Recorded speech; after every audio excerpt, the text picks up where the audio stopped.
Entre l'arc et Grid Island, Brigade Fantôme, Fourmi Chimère et j'en passe, Togashi a fait de sa deuxième œuvre une pure masterclass.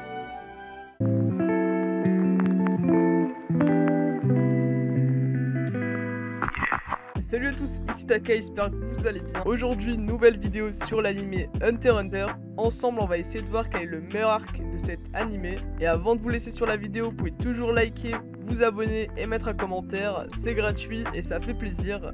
Et moi les gars, je vous dis bonne vidéo.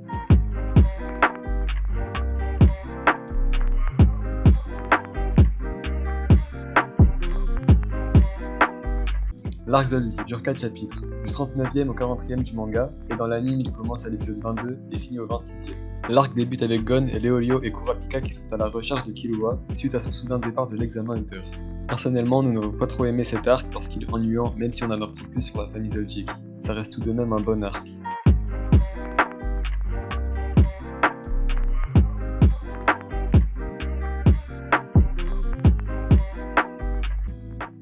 L'arc Grid Island commence au chapitre 120 et se termine au chapitre 185. Et dans l'anime, il commence à l'épisode 59 et finit au 75e épisode. Après avoir écouté la cassette de son père, Gon et Killua partent à la recherche du jeu Grid Island.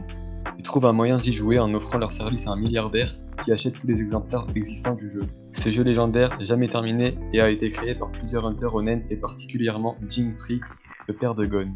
Les joueurs doivent rassembler 100 cartes obtenues en accomplissant des épreuves, en combattant des créatures ou des personnages puissants ou encore en résolvant des énigmes. Personnellement, nous avons bien aimé cet arc, mais il était un peu long, surtout en manga.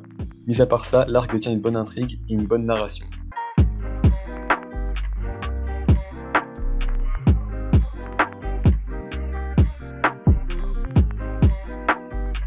L'examen Hunter commence dès le début du manga et termine au chapitre 38. Dans l'anime, il commence au premier épisode et finit à l'épisode 21. Gon réussit à pêcher le fameux poisson de l'île Baleine, alors Tante Mito le laisse partir pour participer à l'examen Hunter. Il se nouera d'amitié avec Killua, Leolio et Kurapika, mais il rencontrera aussi des personnes puissantes comme Hisoka ou encore Illumi. Finalement, Gon et ses amis réussissent cet examen dont seule une minorité de personnes arrivent à faire de même. En soi, l'arc Exam Hunter est un très bon arc, c'est notamment grâce à cela que beaucoup de personnes ont accroché à Hunter x Hunter dès le début.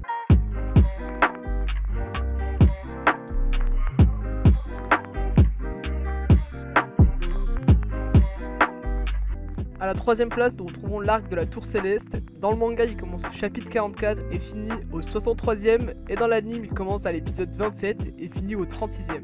Suite à l'examen Hunter, Gon et Killua veulent se faire de l'argent, s'entraîner, et pour Gon affronter Hisoka pour lui rendre son badge.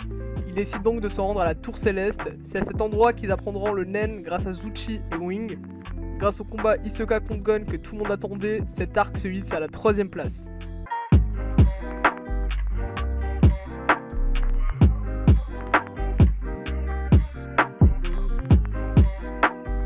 A la deuxième place, nous retrouvons l'arc Fourmi Chimère. Dans le manga, il commence au chapitre 186 et finit au 318e, et dans l'anime, il commence à l'épisode 76 et finit au 136e. Après avoir utilisé la carte du jeu Grid Island Accompagnement, Gon et Killua rencontrent Kaito, un hunter qui a pour mission de s'informer à propos d'une nouvelle espèce s'appelant Fourmi Chimère. Ils décident de le suivre dans cette aventure, mais tout ne se passera pas comme prévu. Kaito mourra, ce qui enclenchera la volonté de vengeance de Gon, mais ce n'est pas tout. Il y a aussi le roi Fourmi Chimère appelé Meruem qui fera son apparition avec ses subordonnés et causera beaucoup de morts. Cet arc se hisse à la deuxième place malgré la longueur, mais grâce au combat, la rage de Gon et l'atmosphère pesante des Fourmis Chimères, il réussit à s'emparer de cette place.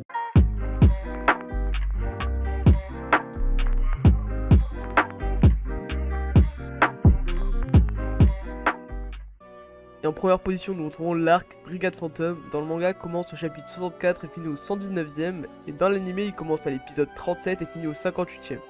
Ayant appris que Grid Island est un jeu très rare, Gon et Killua se rendent à Yorkshin City pour les enchères de Yorkshin afin d'en trouver un exemplaire. Ils rencontreront là-bas la Brigade Fantôme et se feront même enlever. La Brigade Fantôme souhaite venger Hyvogil qui a été tué par Kurapika. D'ailleurs, ce combat est une masterclass à mes yeux, ou encore le combat de Kululu contre le père et le grand-père de Killua, même s'il reste quand même inférieur à celui de Kurapika contre Hyvogil. Tout au long de cet arc, une atmosphère pesante se crée de par la Brigade Fantôme qui est surpuissante, mais aussi pour les combats comme celui de Kurapika contre Hyvogil qui nous révèle le Nen de Kurapika. Voilà pourquoi cet arc se trouve à la première place. Et je pense que beaucoup de personnes ont le même avis que nous. Et voilà, c'est déjà la fin de la vidéo, j'espère que vous l'avez aimé. Si c'est le cas, vous pouvez toujours liker, vous abonner et mettre un commentaire. Et dans l'espace des commentaires, vous pouvez nous dire ce qu'on devrait améliorer, que ça soit au niveau du montage, du commentary, etc. Ce qui vous a plu, ce qui vous a moins plu. Et moi les gars, je vous dis ciao. That's your first goodbye.